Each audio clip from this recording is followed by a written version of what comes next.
Hey guys, and welcome back to another episode of Power Rangers Lore. Today we are discussing the Sword of Light. Now, if you don't know what this is shown in the same episode of the first appearance of Serpentera. This is also in the same time with the transfer of new heroes coming to light, as 3 of the old ones are leaving the show. Not because they wanted to, but because of executive reason. Let's just say they didn't see eye to eye with the producers at the time. Now, so Trini, Zach, and Jason are in the show, leaving because they're going to a peace conference. Otherwise, because the actors got fired. But let's stick to the facts of what we do know for certain is that the Sword of Light is necessary to transfer the powers that they have to the next generation of Rangers.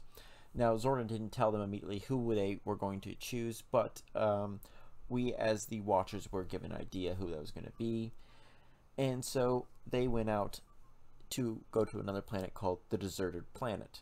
Yes, great name for this planet, but then again, it was in the 90s and we didn't need explanations, as 5 to 10-year-old kids just wanted to see us destroy monsters. So the Rangers go off. They go looking for this legendary sword by this destroyed people. We don't know who created the sword at all. I would have to say it's probably, again, another artifact of the Morphing Masters, just because it has a connection to the morphing grid, but that's all we know. Now, they went and found it, but it took a lot of hits, and they also nearly got destroyed by Serpentera that appeared and nearly annihilated them. Now, they were able to teleport back to the base, and it's revealed that they would be replaced none other than by Aisha. I completely blanked on all their names. Aisha, Adam, and Rocky. Now they would take over as Ranger spots, and the other two would go to a peace conference. Now in the comics, that peace conference was a lie, and they were actually going with the Red Emissary across the galaxy to be Rangers in space, but not the Space Rangers, a new form of Rangers, long before Andros joined the party. Now they would go on another galactic hijinks, but that's not the name of this story. In the main canon universe, they would not be seen again, and the Sword of Light would just be known as the sword that would be just to transfer over powers, because technically the Dinomorphers had a direct connection to them, and they would need those to connect anyone over in a transfer. However, this would not be seen again used at all for the transfer of Kimberly's powers to Catherine when she later left the show and retired as a Ranger. But a lot of people think it's because of the Kimberly's power was now ninja power coins, so that it's probably different from the Dino power coins, being as they're newer and newly made. Also, it is believed that since Zordon had shut off the Crane ninja power coin, which was the pink coin, it could be easily reset at that time because of that and reconnected to the morphing grid. The reason it would have been severed from the connections because it had been stolen.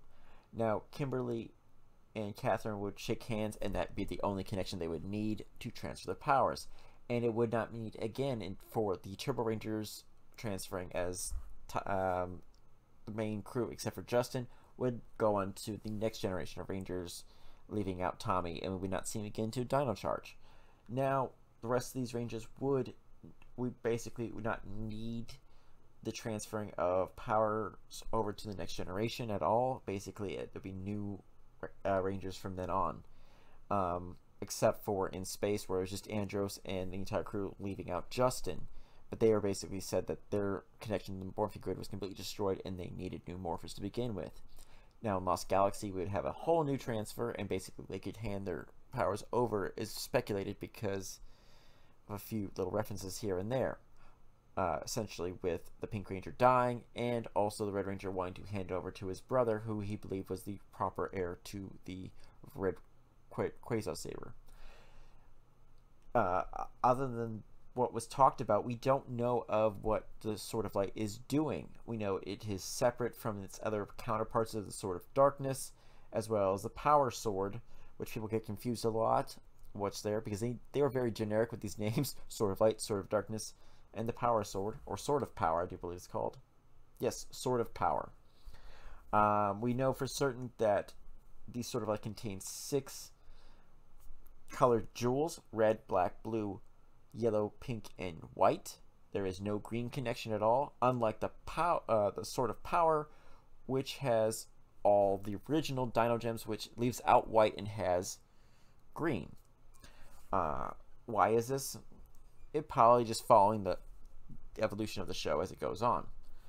Now, we would also know from the comics of Mighty Morphin Pink that the Sword of Light is still in the possession of Zordon Alpha, which basically allows, it's been upgraded in ways to basically give Kimberly connections back to the Morphing Grid, where she can use to basically fight off the forces of evil.